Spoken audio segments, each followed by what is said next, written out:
स्वागत है। लगातार ये महाकवरेज जारी है और इस वक्त जो आंकड़े सामने आ रहे हैं मध्य प्रदेश और छत्तीसगढ़ को लेकर वो पूरी तरह से बीजेपी के पक्ष में है।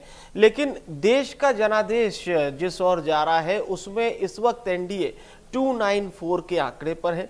तो इंडिया अलायंस की अगर हम बात करते हैं तो ये आंकड़ा है 231। 294 आप कह सकते हैं कि एनडीए बिल्कुल जो जादुई आंकड़ा है 272 उससे 22 सीटें आगे है।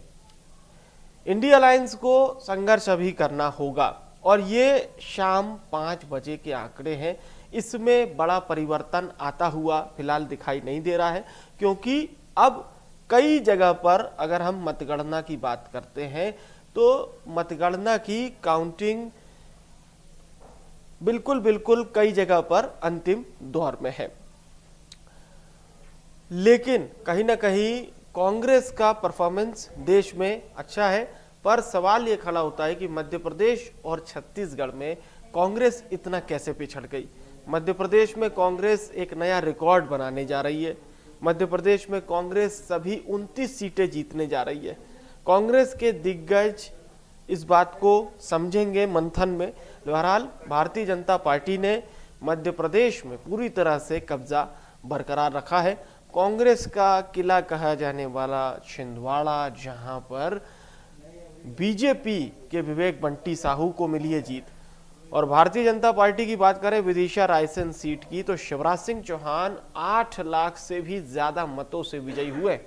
ये वही विदिशा रायसेन सीट है जहां से शिवराज सिंह चौहान पूर्व में प्रतिनिधित्व किया करते थे मुख्यमंत्री बनने से पहले।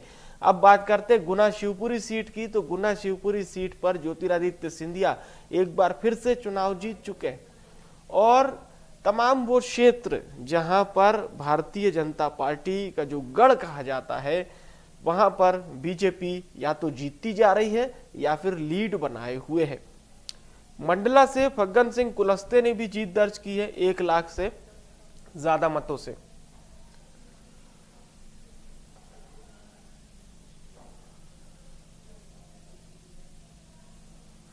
तो ये भारतीय जनता पार्टी के लिए बहुत सेफ फिगर, खासतौर से ये जो आंकड़ा आप देख रहे हैं 294 का, इसमें मध्य प्रदेश एड ऑन होता है 29 सीटों से।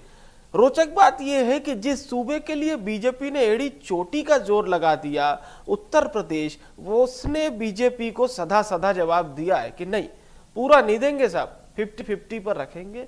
और भारतीय जनता पार्टी के लोफोल को कहीं ना कहीं कवर अप करता है छत्तीसगढ़, मध्य प्रदेश, क्योंकि छत्तीसगढ़ की एक सीट कोरबा, जहां पर ज्योत्सना महंत लगातार बढ़त बनाए हुए हैं, तो छत्तीसगढ़ की बाकी 10 सीटों पर या तो भारतीय जनता पार्टी के प्रत्याशी जीत चुके हैं और या फिर वो बढ़त बनाए हुए हैं।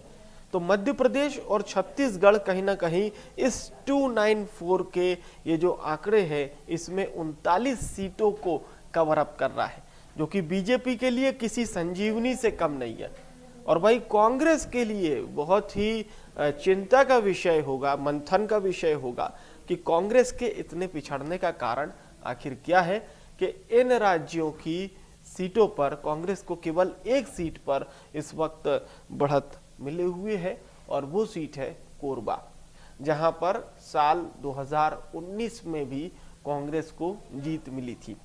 लेकिन बाकी सीटों पर कांग्रेस या तो पिछड़ चुकी है और या फिर चुनाव हार चुकी है। तो ये मध्य प्रदेश और छत्तीसगढ़ दोनों राज्यों के आपको हम डेटा बता रहे हैं। इस वक्त सबकी नजरें जिन हाई प्रोफाइल सीटों पर थी उसके भी नतीजे धीरे धीरे करते आते चले गए, और मध्य प्रदेश की कमोबेश ऐसा लग रहा है कि बीजेपी एक नया रिकॉर्ड बनाने जा रही है सभी सीटों को जीतने का। तो पूर्व मुख्यमंत्री शिवराज सिंह चौहान चुनाव जीत चुके हैं। केंद्रीय मंत्री ज्योतिरादित्य सिंधिया की ये बड़ी और ऐतिहासिक जीत, कई मायने हैं इस जीत के। ज्योतिरादित्य सिंधिया का जुड़ाव गुना शिवपुरी सीट से, फग्गन सिंह कुलस्ते चुनाव जीत चुके हैं, वीडी शर्मा चुनाव जीत चुके हैं, आलोक शर्मा चुनाव जीत चुके हैं भोपाल सीट से, वीडी शर्मा खजुराहो सीट से चुनाव जीत चुके हैं, शिवराज सिंह चौहान रायसेन विदिशा सीट से चुनाव जीत चुके हैं और भिंड सीट का भी अपडेट आ रहा है। भिंड सीट से बीजेपी प्रत्याशी बढ़त बनाए हुए हैं। तो वो तमाम क्षेत्र जहां पर भारतीय जनता पार्टी ने पूरी तरह से मजबूती के साथ लीड बनाए हुए, तो इंदौर में भी एक बड़ी जीत बीजेपी को मिली है। इंदौर सीट खासी चर्चा में इसलिए भी थी कि कांग्रेस प्रत्याशी ने जब यहां से नाम वापस ले लिया था, इसके बाद चर्चा में थी। फिर कांग्रेस की ओर से बहुत कोशिश भी की गई कि कांग्रेस की ओर से प्रत्याशी बनाने की, लेकिन उसमें सफलता नहीं मिली। और चलिए अब आपको जोड़ते